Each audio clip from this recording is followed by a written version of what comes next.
কোন লজ্জায় আল্লাহর জমিনে চোখ তুলে তাকাও? হ্যাঁ, নির্লজ্জ। ছি ছি ছি ছি ছি। মুসলমান এত আত্মমর্যাদা বোধহীন হয় কিভাবে? মালিককে চেনে না, বানানেওয়ালাকে চেনে না, গোলামি বোঝে না, সেজদা দিতেও মন চায় না। মুসলমান এত পাষাণ হয় কেমনে? আরে তার মা কোথায়, তার বাবা কোথায়? আরে তুই কোন মার দুধ খাইছ রে? তোরে কি মা দুধ খাওয়ায় নাই? তুই কি বাবার হাতে বড় হও নাই?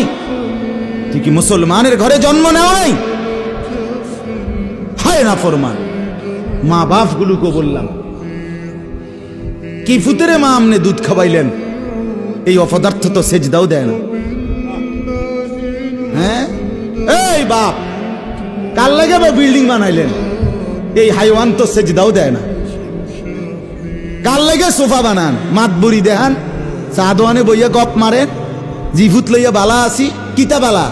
এ ফাঙ্গাস আর তেলাপিয়া খান যে, এ কারণে বালা। হ্যাঁ, এ ফার্মের মুরকা আর কক মুরকা, দুন্দুল আর করলা, দৈন্যা তার কাঁচামরিচ, টমাটো আর শশা,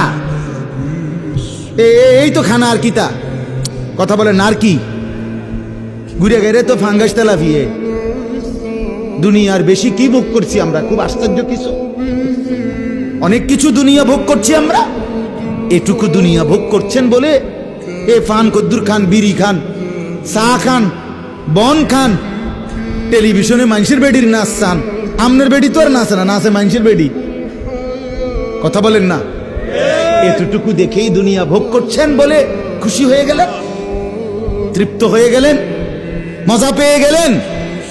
আহা, আফসুসের এত লম্বা আখেরাত কেমনে পার হবেন?